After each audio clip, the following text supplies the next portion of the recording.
Hi guys, Abram here of Constant Racing. What we have here is a Suzuki Jimny JB74. So, what we're gonna do here is we're gonna render a constant ECU tune. Ang mods niya is AFE GT Momentum at saka 421 headers. Other than that, stock na yung kotse. And tingnan natin kung ilan na mapoproduce natin. Okay?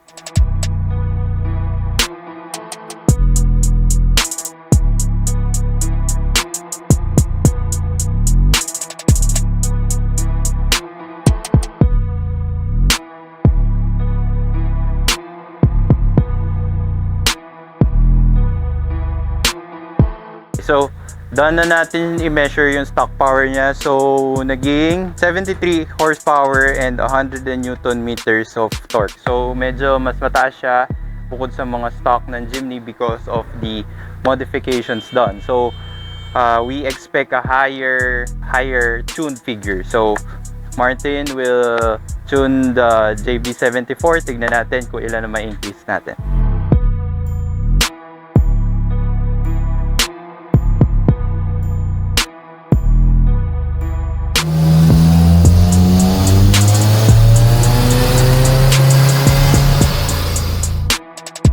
So we're done. We've loaded a couple of maps and we've ended up with 83 horsepower and 105 Newton meters. So that's 10 horsepower increase with the JB74 bolt-on. So we tried to increase the fuel ratio up to 11 pero walang significant gain. So we reverted back to 13.